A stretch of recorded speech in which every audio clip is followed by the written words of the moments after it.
ஹாய்ங்க. நாங்கள் மாலுக்கு போனப்போ அந்த சாக்லேட் ஷாப் இருந்துச்சுங்க. போகக்கூடாதுன்னு நினச்சிக்கிட்டே தாங்க போனோம்.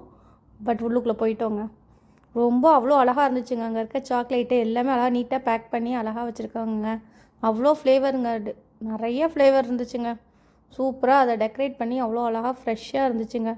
பார்த்தோன்னே சாப்பிடணும் போல் இருந்துச்சு. சாப்பிடக்கூடாதுன்னு நினச்சிட்டு தாங்க இருந்தோம். பட் நாங்கள் ஒரே ஒரு டார்க் சாக்லேட் மட்டும் தாங்க வாங்கினோம். எவ்வளோ ஃப்ளேவர் இருக்குதுன்னு பாருங்களேன். அவ்வளோ அழகாக பண்ணி வச்சுருந்தாங்க. அவ்வளோ ஃப்ரெஷ்ஷாக இருந்துச்சுங்க. இது வெயிட் போட்டு கொடுப்பாங்க போல இருக்குங்க. கொஞ்சம் காஸ்ட்லியாக தான் இருந்துச்சு. எல்லா சாக்லேட் கட் பண்ணி வெயிட் போட்டு கொடுக்குறாங்க. நிறைய இது ஆனால் பேக் பண்ணி தாங்க வச்சுருக்காங்க அழகாக. இதெல்லாம் வெயிட் போட்டு கொடுப்பாங்க போல இருக்குங்க. மற்ற இது இங்கே பேக்கிங் பார்த்திங்கன்னா உங்களுக்கு தெரியும். அழகாக டிஃப்ரெண்ட் சைஸில் ஷேப்லலாம் அழகாக பேக் பண்ணி வச்சுருக்காங்க. கிஃப்ட் கொடுக்குறதுன்னா அழகாக கொடுப்பாங்க போல இருக்குங்க. பார்த்திங்களா, குட்டி குட்டி பேக்கில் பேக் பண்ணி அழகாக வச்சுருக்காங்க. அவ்வளோ ஃப்ளேவர்ஸ் இருந்துச்சுங்க. நம்ம நெக்ஸ்ட் வீடியோவில் பார்க்கலாங்க.